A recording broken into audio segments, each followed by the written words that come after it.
అస్మద్గురుభ్యో నమః. శ్రీమతే రామానుజాయ నమః. యో నిత్యమచ్యుతపదాంభుజయుగ్మరుక్మా వ్యామోహతస్తతితరాణి తృణాయమేనే అస్మద్గురోర్భగవతోస్య దయైకసింధో రామానుజస్య చరణౌ శరణం ప్రపద్యే. పితా త్వం మాతా త్వం ధైతి తనయస్త్వం ప్రియా సుహృత్వమేవ త్వం మిత్రం గురురసిగతిశ్చాసి జగతం. త్వదీయస్త్వద్భృత్యస్తవ పరిజనస్త్వం గతిరహం ప్రపన్నశ్చైవం తస్యహమపి తవైవాస్మి వరః. నీలాతుంగస్తనగిరితటే సుప్తబుద్ధోऽద్య కృష్ణం పారాద్యం స్వం శృతిశతశిరసిద్ధమత్యాపయంతీ. సోచ్ఛిష్టాయాం స్రజనిగళితం యా బలాత్కృత్య భుంక్తే గోదా తస్యై నమ ఇదమిదం భూయ ఏవాస్తు భూయః. ప్రియ భగవద్బంధువులందరికీ ఆచార్య మంగళాశాసనములతో ఈ యొక్క ధనుర్మాసంలో తిరుప్పావైలో మనం 19వ పాసురానికి వచ్చాం. ఈ యొక్క 19వ పాసురంలో ముందుగా మనం అనుసంధానం చేసుకుని తరువాత తిరుప్పావైలో ఈ యొక్క పాసురం యొక్క గేయ రూపకాన్ని మనం అమ్మ అనుగ్రహంగా ఆచార్య కృపగా మనం శ్రవణం చేద్దాం. ముందుగా పాసురం అనుసంధానం. குத்து விளக்கரிய கோட்டுக்கால் கட்டின் மேல் மெத்தென்ற பஞ்சசயனித்தின் மேலேறி கொத்தலர் பூங்குடல் நப்பின்னை கொங்கேல் மேல் மைத்து கிடந்த மலர்மாறு பாவாய் திரவாய் மைத்தடங்கண்ணினாய் நீ உண்மணாலனை எத்தனை போதும் துயிலஜவட்டாய்கான் எத்தனை ஏலும் பிரிவாத்தகில்லாயால் తత్వమనృత్తగవేలోరెంబావాయ్. ఈ యొక్క పాసురం అప్పుడు కూడా చాలా విశేషంగా దేవాలయాల్లో కుత్తు విళక్కిరి అంటే ఆ యొక్క దీపాలన్నింటినీ కూడా మనకి ఈ రోజున అలంకరించడం కూడా జరుగుతుందన్నమాట. ఈ యొక్క పాసురం యొక్క గేయ రూపకం.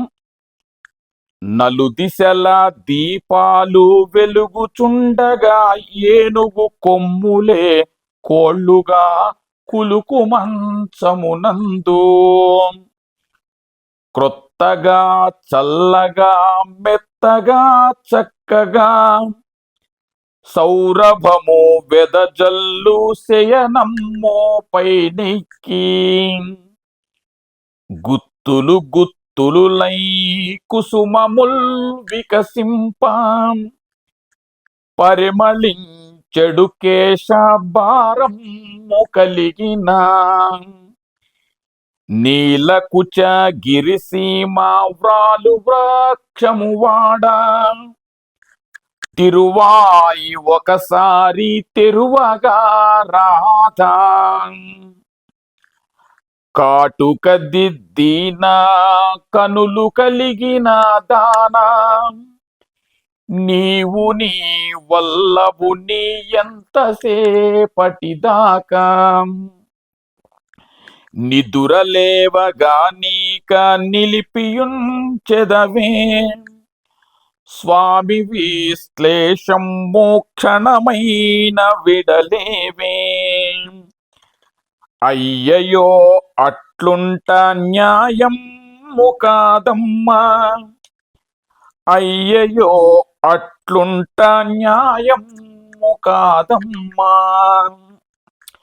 కుత్తు విళక్కెరియ అంటే గుత్తి దీపాలు నలుదిశలా కూడా వెలుగుచూ ఉండగా, కోట్టుక్కాల్ కట్టిన్మేల్ అంటే ఏనుగు దంతాలతో చేయబడినటువంటి మంచము, అలాగే మెత్తెండ్ర పంచశయనిత్తిన్మేలేరి అని చెప్తుంది. మళ్ళీ అంటే మృదువైనటువంటి పంచ అంటే 5 గుణాల కల ఆ యొక్క పొరుపు యొక్క మేల్ పైన ఏరి ఎక్కి ఉండి గుత్తులు గుత్తులుగా అంటే వికసించినటువంటి ఆ యొక్క పుష్ప సౌరభం అంతా కూడా ఆ మంచంపై అలంకరించినట్లుగా కేశభారము కలిగిన పూంగుల్ అంటే ఆ యొక్క పూలను ధరించినటువంటి ఎక్కువ పూలు పెట్టుకున్నప్పుడు తలలో కూడా కేశం యొక్క ఆ యొక్క వెంట్రులకి ఒక భారంగా ఉంటాయి అంటే ఈ యొక్క పూలు కూడా అలాంటి నప్పిన్నై దేవి ఆ యొక్క నీలాదేవి యొక్క కొంగైమేల్ వైత్ అని చెప్తుంది. అంటే ఆ యొక్క స్తనముల మీద ఉంచి పడుకున్నటువంటి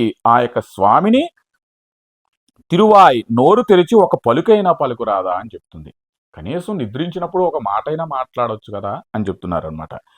అయితే మైత్తడంగన్నినాయ్ నీయుమ్మనాలనై కాటుకచే అలంకృతమగు నేత్రములు కలిగి నీవు నీవు అంటే ఆ యొక్క మణాలని నీవు నీ యొక్క భర్తయగు ఆ యొక్క శ్రీకృష్ణుని ఎత్తనైపోదాం ఒక్క క్షణమైనా కూడా విడిచిపెట్టగడా ఉంటే నాలాంటి వాళ్ళమందరూ కూడా ఏమవుతామమ్మా, ఎత్తనైపోదుం తుయలజబట్టాయిగాన్ అంటే క్షణకాలమైన కూడా ఎడబాయుటకును సహింపని నీలాదేవి తత్వమనృత్తగవేలోరెంబాబాయ్ ఇది నీకు తగదమ్మా అని ఆ యొక్క నప్పిన్న పిరాయిటిని గురించి చెప్తుంది. అంటే ఆ యొక్క చీకటియును వెతకవలసినదే రాత్రి పగలునట్లు విశ్లేషముచే శ్రీకృష్ణుని చూచుటకైనను లభింపక నేలపై పడి ఉన్నటువంటి వారినే కదా మేము కష్టపడుచున్నామమ్మా. ఇంత పొద్దున్నే లేచి మేము స్వామిని కీర్తించడానికి వచ్చామమ్మా. అలాగే శ్రీకృష్ణుని ప్రకాశింపజేయటకే ఉంచబడినటువంటి దీపం అని కూడా మనకి ఆ యొక్క నీలాదేవిని వర్ణిస్తున్నారు. కాబట్టి అమ్మ ఈ యొక్క పాసురంలో ఆ యొక్క దీపాల యొక్క పంచశయనిత్యన్ ఆ యొక్క మంచంపై ఉన్నటువంటి నీలాదేవిని అద్భుతంగా ఈ యొక్క పాసురంలో మనకి అనుగ్రహ భాషణం చేసింది. కర్కటే పూర్వ పల్గుణ్యాం తులసీం కారణోద్భవాం పాండ్యే విశ్వంబరాం గోదాం వందే శ్రీరంగనాయకీ ఆండాళ్ దివ్య తిరువడిగలే శరణం. జై శ్రీమన్నారాయణ. ఈ వీడియో మీకు నచ్చినట్లయితే ఒక లైక్ కొట్టి ఈ సమాచారాన్ని ఇతరులకు షేర్ చేయండి. మరిన్ని ఇలాంటి ఆసక్తికరమైన వీడియోల కోసం మా ఛానల్ను సబ్స్క్రైబ్ చేసుకోండి. ధన్యవాదాలు.